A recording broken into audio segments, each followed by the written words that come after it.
Bonjour à tous et bienvenue pour ce temps de partage biblique. Ce matin, j'ai choisi deux textes, un qui se trouve dans le psaume 36 au verset 10. Je lis dans la version Sonneur. Il est écrit « Car chez toi est la source de la vie.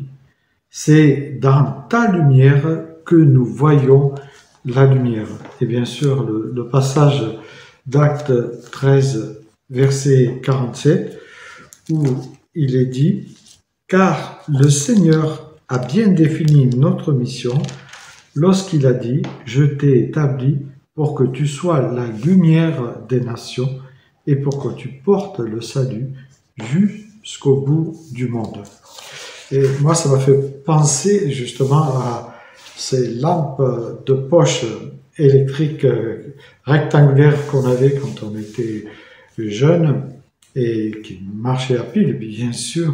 Et je me suis posé la question, quand une lampe de poche devient faible ou arrête de fonctionner, est-ce que vous la jetez ou est-ce que vous changez la pile?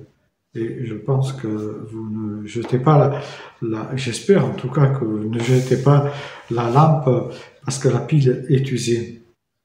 On change forcément la batterie, comme on dit.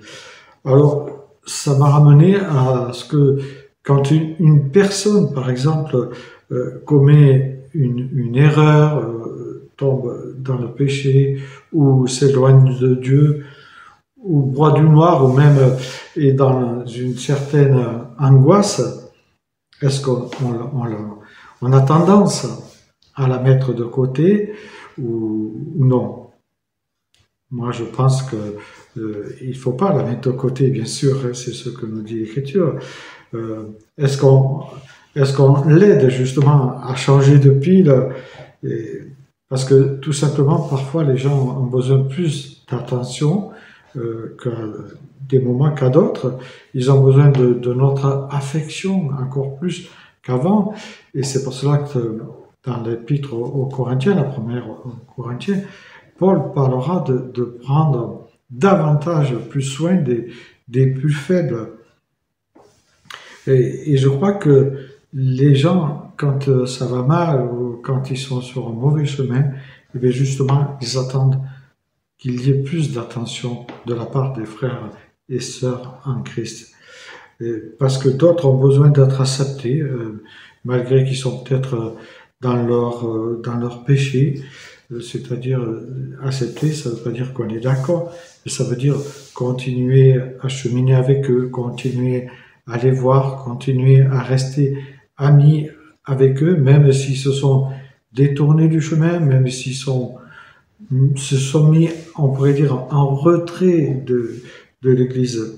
Mais c'est à ce moment-là, je crois, que ces personnes ont besoin encore plus d'attention, au même titre que les personnes âgées, souvent, qui ont rendu service à l'Église et qu'on laisse parfois de côté parce que, justement, elles ne peuvent plus venir à l'Église, alors que c'est là qu'elles ont besoin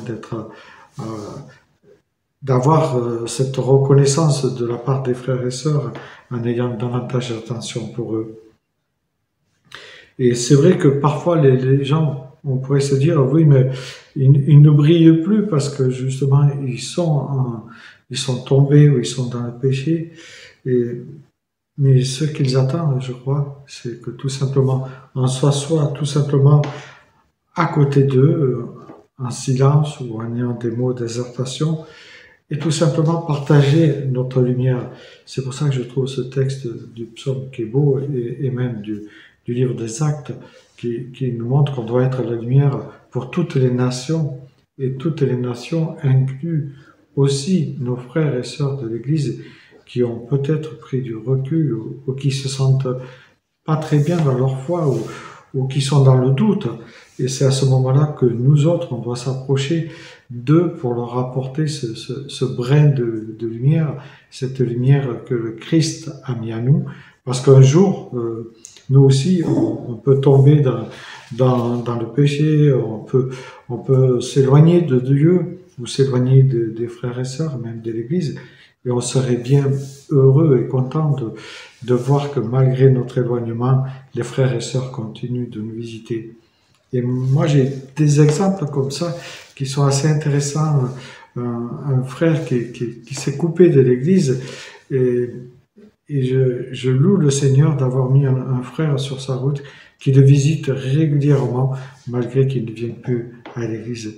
Et je crois que c'est ça, apporter cette lumière, parce que on n'est pas là pour jeter la lampe, on est là tout simplement pour changer la batterie du frère ou de la sœur, en l'entourant, en lui donnant peut-être plus d'affection qu'avant, et aussi en l'acceptant telle qu'elle est, jusqu'à ce que le Seigneur continue de cheminer avec elle pour la transformer, pour la modeler, comme il le fait particulièrement avec chacun de nous. Parce que le Seigneur, même quand parfois on s'éloigne, même parfois quand on a laissé de côté l'Église, il est là, près de nous. Alors il nous invite, nous aussi, à aller chercher ceux et celles qui se sont éloignés.